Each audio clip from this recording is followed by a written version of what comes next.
Right, the parshas that we are learning now, these weeks that we're reading the Torah, are Shmos, Va'era, Bo B'Shalach, Yisro Mishpatim. That's actually called Shovavim. These weeks have a certain significance to them. They're very serious. Time for tshuva. Of course, always time for tshuva, but these are special days. You know, a Jew has to always live in the parsha. We live it, and we say when people learn in the parsha, let's say they're talking about Yaakov and Esau. Let's say, so you know the whole world's talking about Yaakov and Esau. What are they talking about in Australia? Yaakov and Esau. That's the parsha of the week. California, Yaakov and Esau. You know, so each week the parsha is something that we involve ourselves in. We talk about it. We learn things from it. So these parshas are the parshas of the Geula, but the Geula is because there's a Galus. You know, there's an exile. Now, the question is, what was the need for the exile, for the Galus? So there's the Nesiva Shalom, the Slana Rebbe, shows that it just had to be. It wasn't like, well, it did something wrong, and then we went into Galus, and it was a punishment. No, he didn't say that. He says it had to be that the Jewish people would have to go through the Galus. Now there's two. We're talking about the Galus of Mitzrayim, and we're talking about the Galus after the destruction of the second Beis HaMikdash, which is the Galus we're in right now, was necessary. It says that the Galus of Mitzrayim was necessary in order to reach the levels of receiving the Torah. Now, I mean, Hashem could have given the Torah to Avraham Avinu, to Yitzchak, to Yaakov, or especially Yaakov's family. He surely could have given it to them. Right? It was a whole family. When they went down to Mitzrayim, the 70 people, all tzaddikim. Not only were they all tzaddikim when they went down, but as long as Yaakov lived, and even his sons, the Jewish people were on a very high level, and they were not at all being persecuted. They weren't in slavery. Only the slavery began after the last one died. But until then, there was no slavery. So, so why didn't Yaakov receive the Torah? Somehow he couldn't get the Torah then. They didn't go through a certain purification and preparation for the receiving of the Torah, which had to be the Galus of Mitzrayim. Now the question is, was that the only way? That's the way Hashem wanted it to be. Was there any other possibility? Now, I will tell you the following pshat. This is from Rav Zalman Saratskin. He's a great rabbi, originally from Europe. He was a Luj or something. He was a rabbi in Europe, and then he came to Eretz Yisrael. He was one of the great rabbis in Eretz Yisrael. He died, more than 50 years ago. So he has a parish on the Chumash. It's called Oznaim La Torah, the ears for the Torah. And he says the following. See, the Galus is based on a certain pasuk, which Hashem told Avraham Avinu, when he was 70 years old. Hashem appeared to him and told him that the Jewish people are going to go into Galus. And he said the following, this is the pasuk. Kiger yezaracha, your descendants, zaracha means like seed, but it means descendants. There'll be a ger, okay? Be'eretz lo lahem, in a land that's not theirs. Ba'avadum ve'inu osam. And they will work and they will be persecuted. Okay? And then afterwards, they'll go out with a lot of chush property, riches. Okay, that's the pasuk. That's what Hashem says to Avram Avinu. And it also mentions there 400 years, which we'll talk about also. But so, first of all, the Siva Shalom asks the question: why didn't Avram Avinu daven that there shouldn't be a galus? Now, where do you see Avram Avinu davened? You know, what is the famous thing that he davened in the Torah? By Sodom and Amor, right? Hashem, Avram Avinu davened to save them. There was a decree that they should be destroyed for all their evil actions, and those evil actions were even in the exact opposite of Avram Avinu's good actions. So he shouldn't have been interested in saving them, but that's Avram Avinu was a very merciful, good person. So therefore, he davened to save them. It didn't work anyway because they were not worthy. But so the question is, why didn't he daven that the Jews shouldn't have to go into Golus? If Hashem told them to go into Golus. The answer is because it was necessary. It had to be that way. It was all part of Hashem's plan. You couldn't undo that plan. So he's not going to daven for it. Destroy the city of stone. Ultimately, like he's saying, they should be, if there would be tzaddikim among them. And if there would be tzaddikim, hopefully those tzaddikim would influence the rest of the people. See, to keep people around in a status of evil is not such a good thing. It's not good for them. If a person, lives long and continually does bad things, it's not so good for him to live long. So when somebody has a birthday, so I say to them, you should live long and do a lot of mitzvahs. Why? Because if you don't do mitzvahs, it's not worth living long. Understand? So it's a person. It shouldn't happen to anybody. Everybody should live long and do tshuva. But let's say somebody who, meanwhile, didn't do tshuva, and we don't know if he ever will do tshuva according to his situation in life, and he dies young. So, of course, you feel bad for anybody. You feel bad because he died without doing tshuva. But the young part is not really bad because he would have stayed around longer and done more averas, get more punishments. Yeah. What? Like Enoch. Yeah, Hashem took him away from the world, that's true. So, in fact, it's brought down that it's a form of kares. Kares means that a person does certain averas that have the punishment of kares. That it means, it could mean dying young, it could mean being somehow cut off. So they say this is even worse than dying young.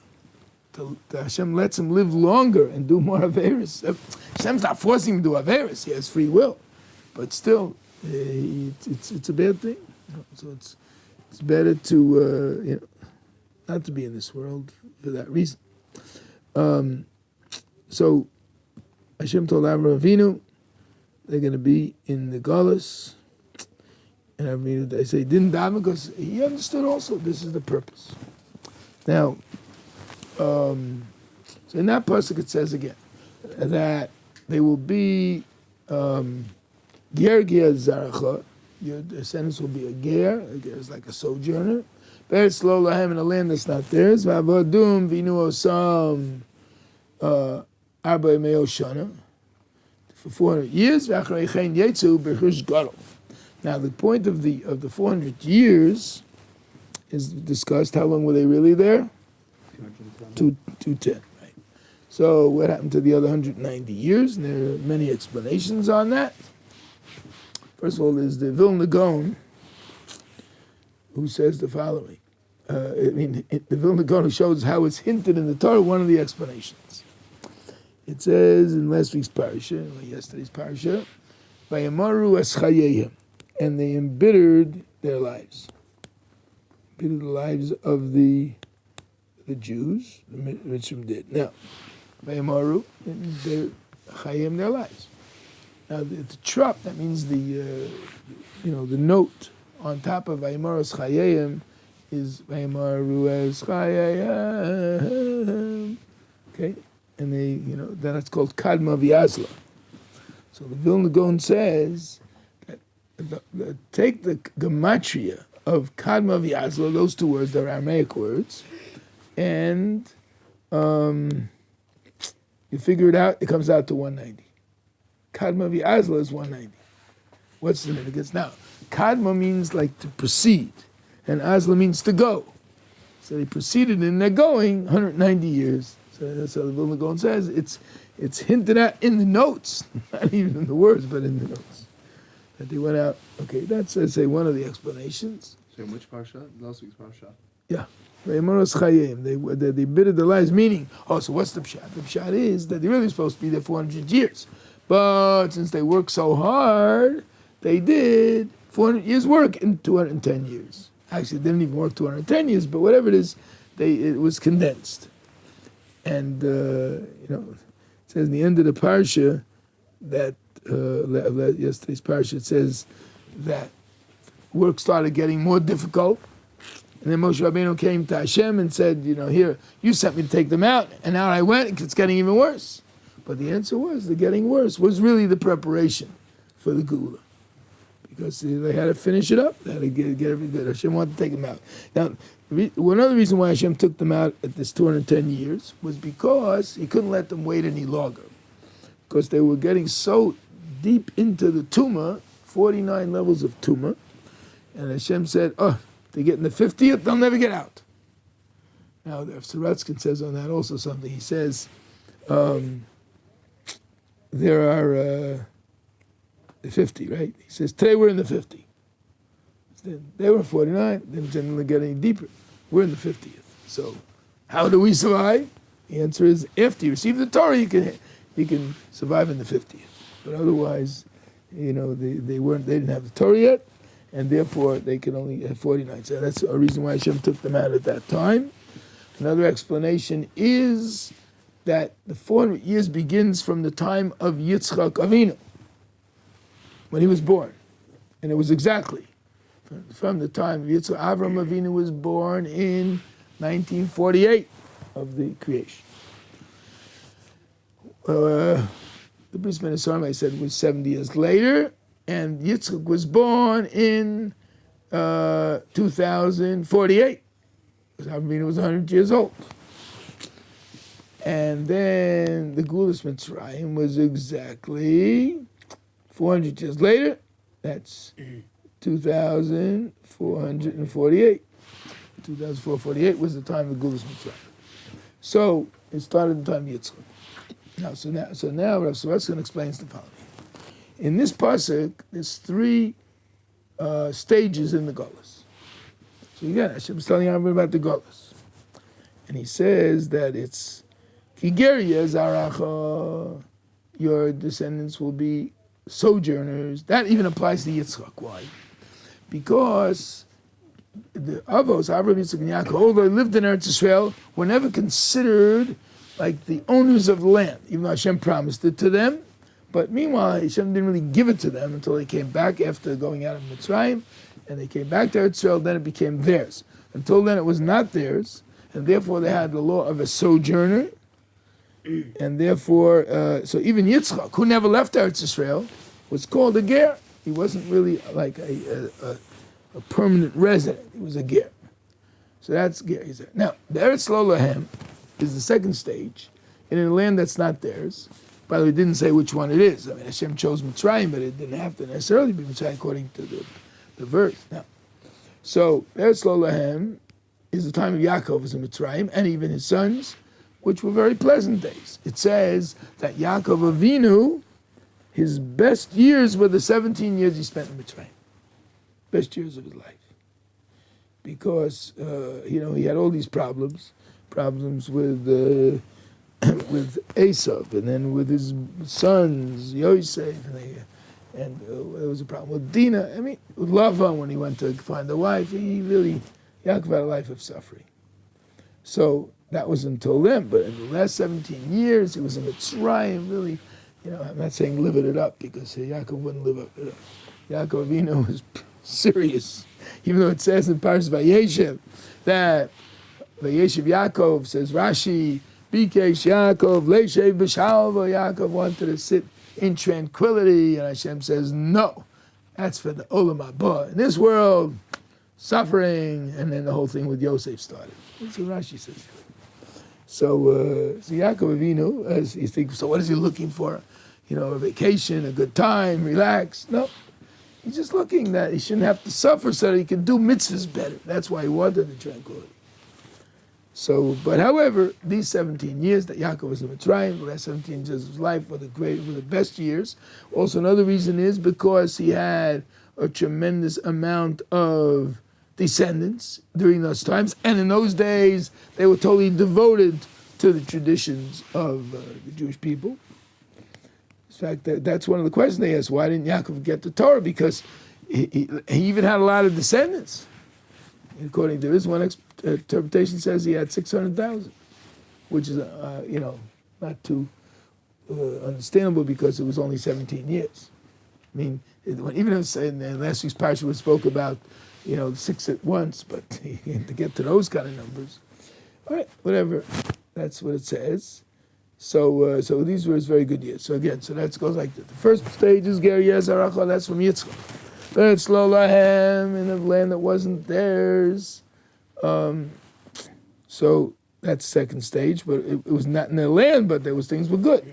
And the third stage is Vavadu Vinu Osam, and they will make them slaves and persecute them, afflict them. That's the third stage, and total it adds up to 400 years. See? So that's according to that interpretation that the 400 starts from Yaakov, from Yitzchak's birth. But no, the main point Rav Sorotzkin wants to make is that although it's divided into these three periods, exactly how long each period would be was not determined originally. And that was flexible. And that would depend on the behavior of the people, and it could also depend on how much they needed purification in order to come to the final goal, which is the Geula, Geulas Mitzrayim, which ultimately led them to Matan Torah, the giving of the Torah. So that's the way it had to be, but as I say, it didn't, there was no set times for everything, and according to how Hashem decided, see, Hashem knows what we need. He knows, that's a very important thing to realize. It says, I'll tell you a pshat, it says, Poseach Yisyodechu Masbir L'chol Chai Ratzon.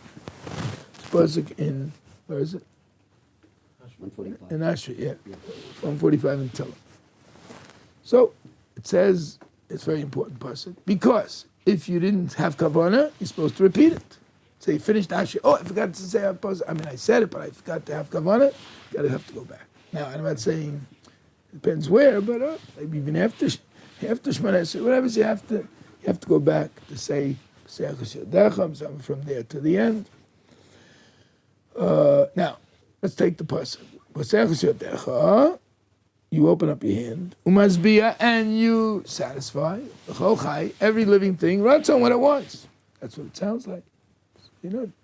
Now, there could be other interpretations, but the simple pshat is, it satisfies everything he wants. But not everybody gets whatever they want. So how could you say that? Maybe it's not true. Okay. So, show you that it's a question. It was answered by Rab Chaim Kanievsky Shlita in the Sefer Time at the Kra. He says the following. He says, really, Hashem wants to give it to you. You want it? Hashem will give it to you. But there's a reason to take it away from you. So he gives the example that the king was giving out a certain amount of coins to all his subjects, and they were all lining up. Comes along a certain man, says, let's say 5 coins. So he doesn't give the man, he says, why not? He says, you owe me 5 coins, so I'm not going to give it to you. Okay? Now, if we think about it, do we say that he didn't get? No, he got, but it's just taken away from him. And that's a lot of things in life are like that. In other words, really, a person deserves it. You want it, you're a tzaddik. It says, and also in Ashri, it says, Ratzon Yireh Yasa. Hashem does the will, that same word, Ratzon, of those who fear him. No? You get it. But sometimes you're not worthy, so Hashem takes it away from you. And it's for your benefit, Because if you get too much in this world, so there's two reasons why it's not good. What do you think the reasons are? I get too much in this world. Next world is going to be worse. Right?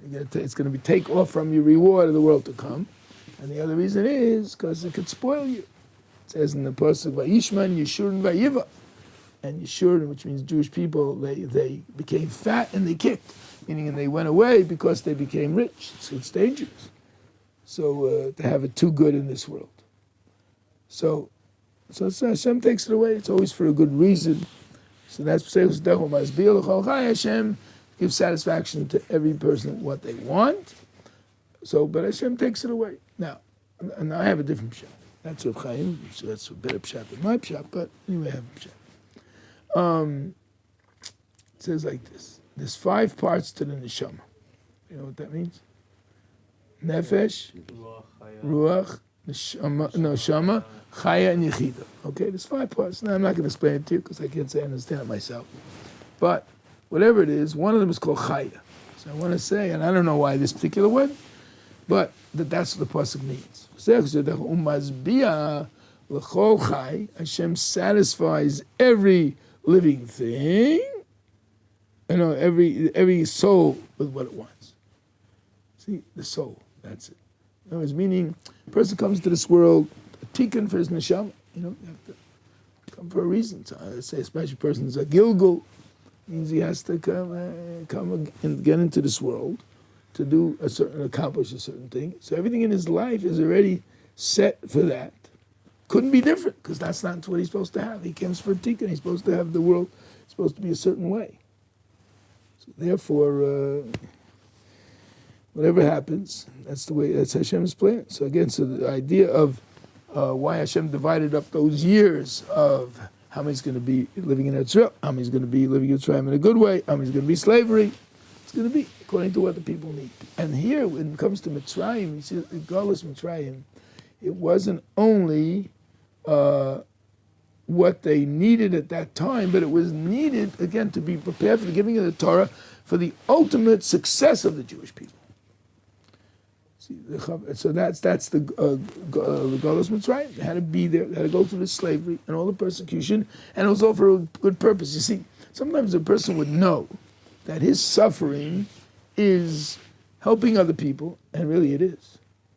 See, Hashem sometimes punishes the tzaddikim, punishes them or gives them suffering. It's like a very light punishment. I mean, it's a punishment for a very light sin. But so. Could be they deserve a little bit anyway, but that's not the main reason. The main reason is because it's going to help the Jewish people. There's a certain principle, it's called Mipnei Hara Nesaf HaTzadik, that Hashem could take away a tzaddik because of bad. Now what does it mean? So different interpretations. One is that Hashem has to punish. People getting so bad we can't leave it any longer, but Hashem has to punish. So there's 2 choices. Either he could punish the people, or take away the tzaddik instead of the people. And there is such a principle. And one of the ways it's explained is that Hashem wanted to create the world minas hadin, with the attribute of judgment, justice, and strict justice. So, but he saw that the world could not exist, because if that means that any person who does anything wrong, immediately he'll get punished, and therefore it takes away his free will and whatever. So Hashem saw you can't do the world that way, so he had to make it midas harachmi, put in the mercy, and it was like a partnership between the din and the rachmi. So when there's some decree has to come upon Jewish people, so Hashem gives first choice to the rachmi. The mercy gets first choice, and what does it choose? The rabbim, all the people. And who gets the minas hadin? Gets the tzaddik. So sometimes the tzaddik is taken away because of the sins of the people. Doesn't mean he didn't do anything wrong. Even though it says that there were 4 people who only reason they died is because of the nachash, meaning because of the decree upon Adam Rishon that people have to die. There are 4 people, it says. You know those 4? Amram. A father of somebody important. The 3rd one, Yishai. and the fourth one was one of David's sons. But anyway, so that you see that person could die even without any sin. But whatever it is, there's always some sin to find. You know, even the biggest tzaddikim don't expect, that they're so pure and clean. I mean, they really are. They're really better than everybody else, but you can have a little drop of something wrong. But as they say, that may not be the main reason why they're suffering, but the main reason may be in order to help the Jewish people, that they need this atonement from that tzaddik in order to have the success. Now, of course, people might feel bad. Because of their sins, they're making the tzaddik suffer. Huh? If they felt that way, they did tshuva because of that. They should feel. Of course, the tzaddik should feel good.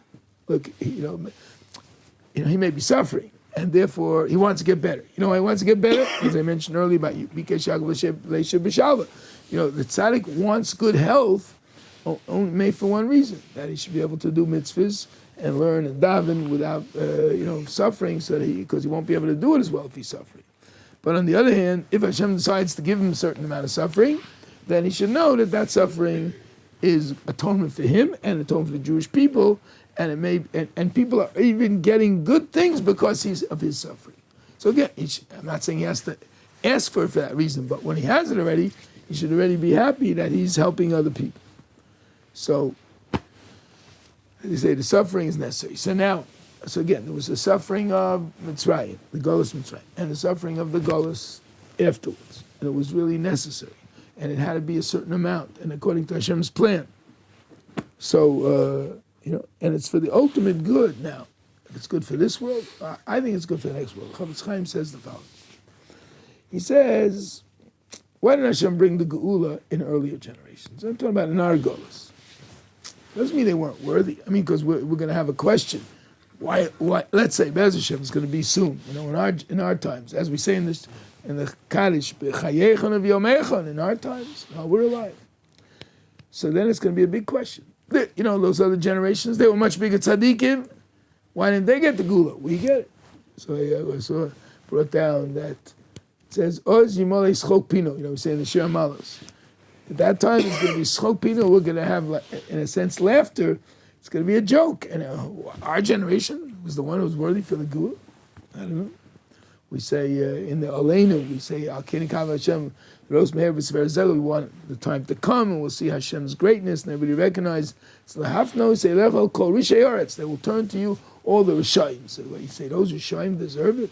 That they're going to come back, and that's what we say. The Mashiach will come and turn everybody into tzaddikim. But why did that particular generation, especially if they were Rishayim?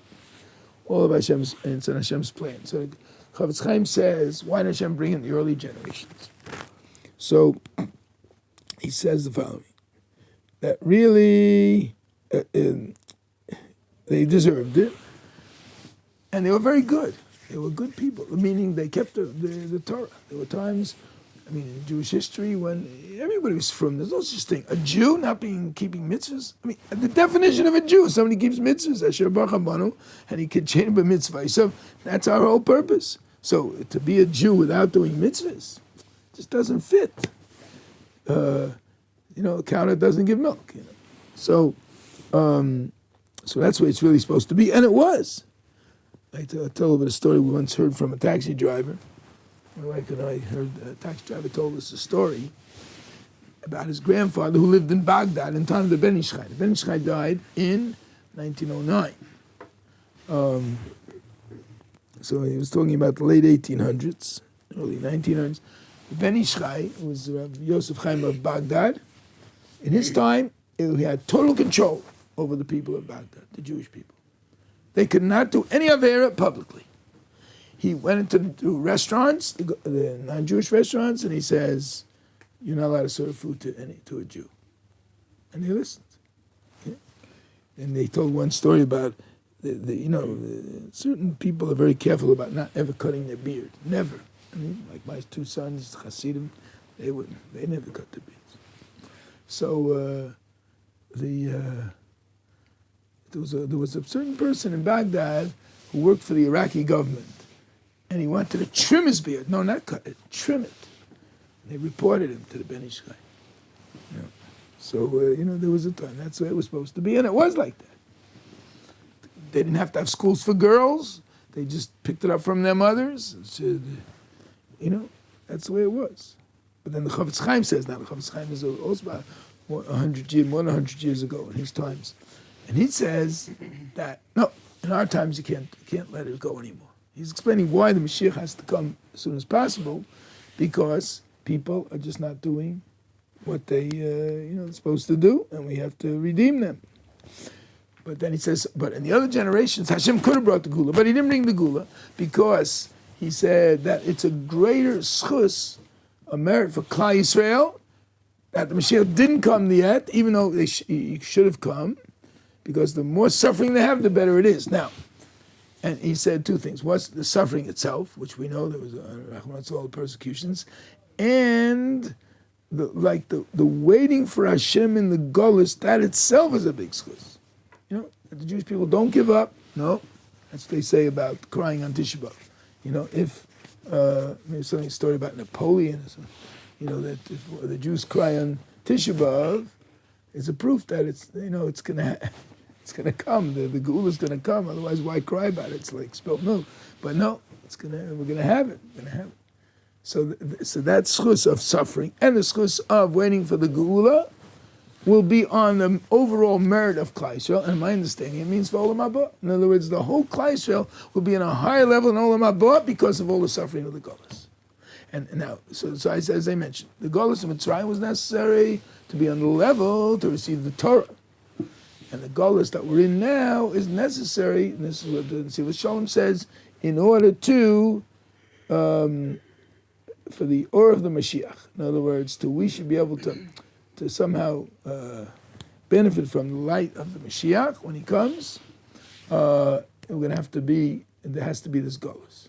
Again, we have just the purification in order to be on that level when we can appreciate the or the Mashiach. And that's why, again, I mentioned before that Avraham Avinu did not daven, because he understood that this was all necessary. Necessary for the ultimate purpose of the Jewish people. Look, Hashem put us into this world for a purpose, whether individually or collectively, and the Jewish people is the main reason. It says, Bereshis, what's Bereshis? Hashem created the world. Yisrael HaTorah Shenik Bereshis, Torah is called Bereshis, and B'Shvil Yisrael Shenik Bereshis. The whole world was created for the Jewish people. And of course, the Jewish people to fulfill their purpose.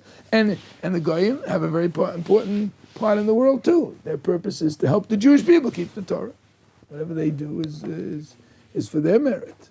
They help. But that's it. That's what we're here in this world. Everything is leading in that direction. And it's all for the honor of Hashem, the Kiddush Shem Shemayim. That ultimately people are going to see, what the world was really all for. Of course, we don't understand exactly all the things that happened in history, but in the end, we're going to understand everything. It's all part of Hashem's plan. And so that's going to say the Golus was really necessary. Of course, the Geula, which it was a Geulas Mitzrayim, which was still sort of, in a sense, living off. I say living off in the sense of the lessons that were learned from Geulas Mitzrayim, which showed that Hashem is total control of all that happens. Hashem does not make miracles all the time. He makes miracles all the time, as we say in the Shmoneh Esrei. But he doesn't make these open miracles, which everyone in the world could understand as a miracle.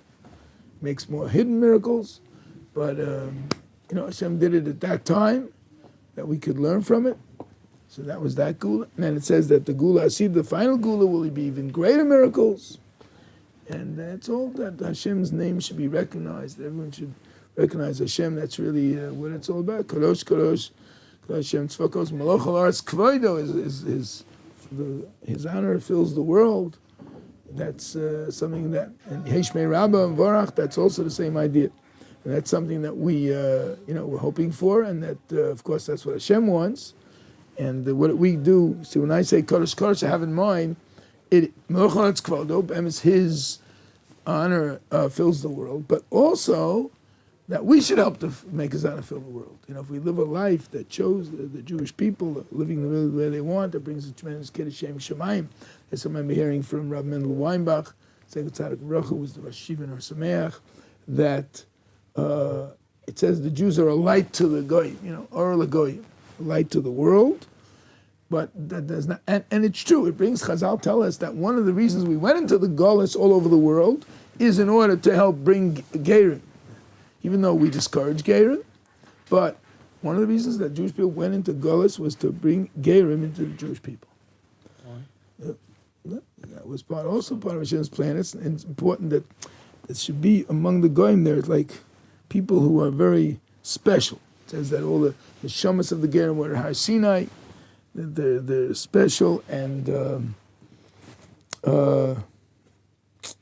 they somehow they were worthy. Once there was a certain boy and a girl. They were living in Holland, not in Amsterdam. Okay, so they wrote a letter to Rav Chaim Pinchas Scheinberg, Exile Ruckers, the Rav here in Exile, one of the great rabbis of the world. And they wrote a letter. They're interested in conversion. It was a boy, boyfriend, girlfriend, not Jewish. So how did they get his address? It seems there was a sefer which had his approbation on it. He gave an approbation to it, and he had his address on it, on the letter that he wrote. They wrote to that address. Then he knew that I was involved in conversion, so he called me in and see what you could do for those people. I wrote him a letter, and eventually they came to Israel and they studied, and eventually they got married. So it's I say, look, there's billions of people in the world that are not Jewish, but there are a few that somehow realize, and there's something special about their neshamas that brings them back to Hashem. That they should become Jewish. So, as I say, but on the other hand, I say that doesn't mean that Jewish people have to be all over the world in order to be a light to the nations. Doesn't mean that. They could still be here in Eretz Israel, and if we would really, especially today with the modern communication and everything, that people know what's going on in 1 minute. They know what's going on all over. So they would see how the Jewish people act that way we should act if we really, really lived up to it. Then we would be a Kiddush Hashem. You see. It says, Ashrechem Yisrael, fortunate are the Jewish people, and certain things that we see that people do. I'm not saying you could have people, the good people in the whole world, but somehow there's things that we do because according to the Torah, for instance, the mitzvah of Hashavas Aveda, returning lost articles, right? So it's a mitzvah of the Torah. And I had a case a while back where I left my telephone, my cell phone in a taxi. So okay, I thought I knew which taxi. I called the company. They think they found the driver. Anyway, that didn't work. All right. The next morning, some people tried to call me. Okay. Now, by the way, the phone was on vibrate, not on. Maybe the driver didn't hear it. So the first time the driver answers the phone, and the lady says, where's Rabbi Samet? He says, well, I have his phone. Okay. But he didn't give his number. So then she called the yeshiva, and then yeshiva called me, the driver has your phone, but we still don't know who the driver is. Then another lady called him, and she was pressuring him. I have to have the number, I have to get in touch with that, whatever. You have to have your number so you can get him back his phone. So sure enough, she gave the number, she called me, and I called him, and he said to me, I said, I'll pay you, bring it to me. If you bring it to me, I'll pay you for the ride, whatever it is. He says, I'm more interested in the mitzvah of returning lost articles than I am in the money. And in the end, when he brought it back, he said, he took 50 shekel from me because he says he had to make a special trip from a faraway place, but he says, I really wouldn't have wanted to take, he wanted just for the mitzvah. And just an example of a mitzvah, which, if it will be recognized in the world, the newspapers have all kinds of things in them. Most of them are pretty bad things, tragic things, or everything. If they would, this was a story you put in the newspaper, and then they would see the Jewish people, they keep these kind of laws, and they're very careful about them. That would be what we call a Kiddush Hashem. So there's no question that we can have the influence on the world if we really live the way we're supposed to live. And that's, as they say, the Mashiach's going to come, that's going to bring the recognition of Hashem to the entire world. They're all going to see that Hashem is in charge, and the world has a purpose. So we don't know when it's going to be. It says that's the difference between the Golus of Mitzrayim and our Golus. I mean, it's two ways to look at it. One is they had to be there a certain amount of time, and we could be shorter, or the other way around. I mean, it was ended earlier. Why is it still going further, going longer? But there's a shot in the Haggadah from the Chasam Sofer. Holach manya di achol v'sanya. This is the bread of affliction that our forefathers ate. Right? Called the fin yeseh v'yechol. Everybody's hungry should come and eat. And then it says at the end, this year we're here in Golus, next year in Eretz Yisrael. I mean, it's a little, besides, that's the main point. There's like 3 stages. This is the bread of affliction that our forefathers ate, and then we point even to the matzah. And the second one is, who's ever hungry, come and eat, inviting people in. And the third one is that we're here, this year we're here, next year we'll be free people, next year we'll be in Eretz Yisrael. So the Chasam Sofer says the following. He says, the Golus of Mitzrayim had a set time. Okay. It's supposed to be even 4 years, it ended up being 210, but our Golus can end any time. Right? So, in the one he says, Halach manya, we're eating the same bread of affliction that the Jews ate in Mitzrayim when they were suffering. We're in Golus. But we have a way out of it that they didn't have. It says, Gedolat tzedakah shemagaraheves agula. Tzedakah brings close to Geula.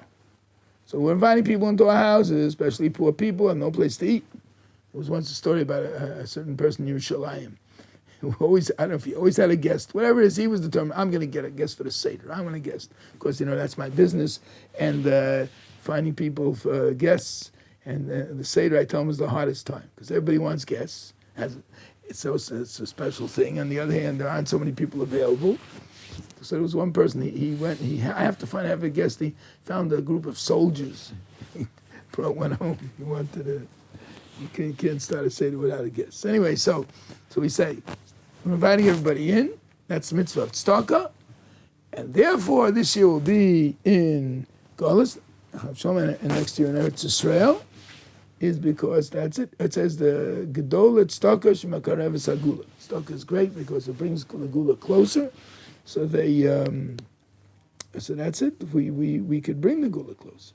So it's up to us. If we try to do what we're supposed to do, and we don't know when, but we of course are waiting. Every day it should come, and but each one of us should try to do what we can to bring the gula. Somebody wrote a sefer called Kedus Yaakov, which shows different things that people could do, different kinds of mitzvahs that help to bring the Geula closer. I think one of them is Shiloh Hakan, that sending away the mother bird is because it says that when the mother bird is crying about his children, then Hashem sees it and he starts crying for the Jews in the Golus.